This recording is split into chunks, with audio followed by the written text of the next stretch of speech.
The purpose of Mastery One is to celebrate the Spirit and affirm the meaning in my life. Again, to celebrate the Spirit and affirm the meaning in my life.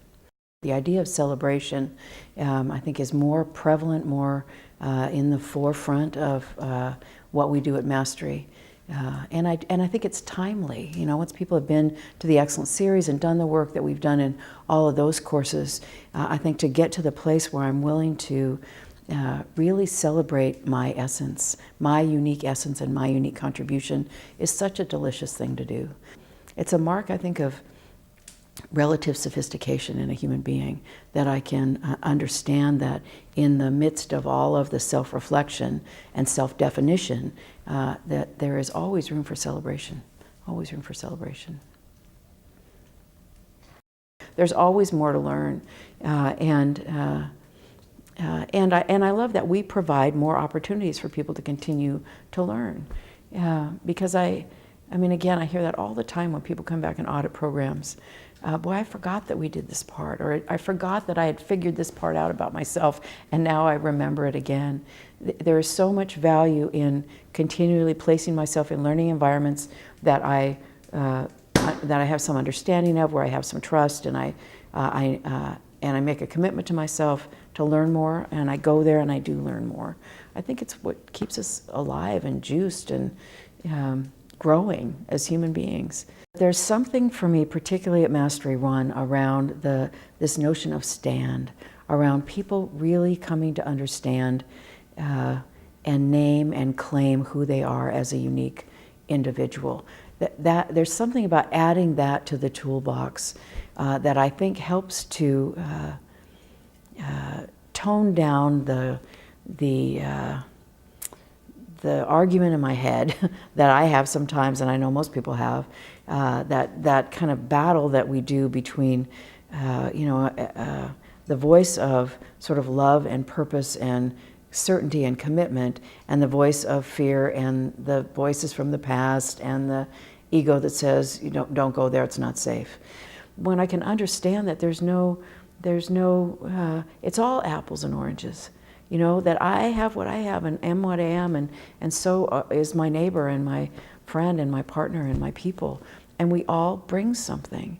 That watching people move into that place of ownership of their uniqueness and the importance of that is touching for me, is really kind of the core of what I think our work is about, for people to really get on their own team and know that they don't have to be somebody else. It's one of the great lessons I learned from Judy Revell years ago when, and she said it a bunch of different ways, that, but that fulfillment doesn't belong to self-improvement. It doesn't belong to trying to fix myself. It belongs to accepting myself and being on my own team and learning how to express who I am.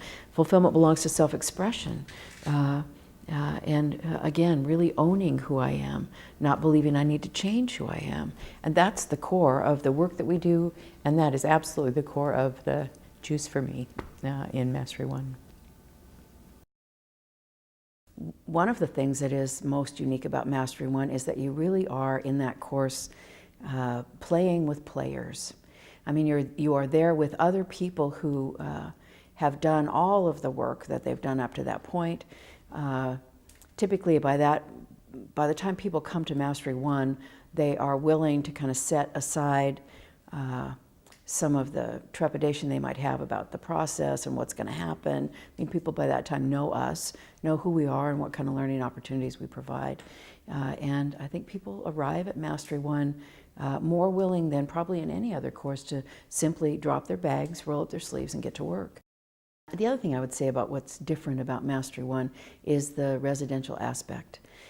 It is it's one of my favorite things to do personally as a facilitator, is to get to live with people, you know, for the 5 days that we're there, to get to really create that sense of community and family, really, in a way, that we create when we are all staying there on site.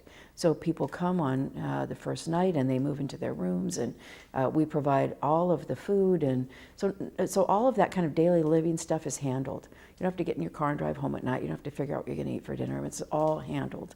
You see people first thing in the morning, and you're just with them.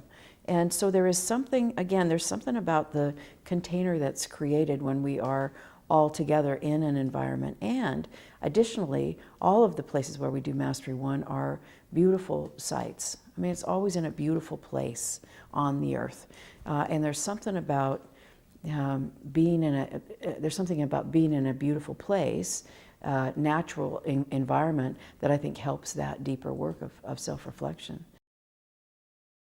When people leave Mastery One, what people say, what I've heard over and over again from folks, is that they feel more clarity than they ever have, more clarity, more certainty about next steps going forward. I certainly have heard many people say that that they're anxious to kind of get home and make some decisions about some of the things that they've been indecisive about in their life. I really think that the work that we do there helps people be more committed to taking solid steps when they have more clarity about who they are and what their contribution is and what they understand about being human. It's easier for people to check things off the list and put more focus on certain things going forward. If you're thinking about going to Mastery One, come to Mastery One. Come to Mastery One. It isn't offered a lot. If you have any curiosity about it, and if you're thinking about it, clearly you got curiosity about it, pay attention to that voice in your head that's telling you it's time to go. Come. If you're ready to sign up for Mastery One, or if you have any further questions about Mastery One, please contact your representative at Context International, and we'll get you signed up. We look forward to seeing you at Mastery One.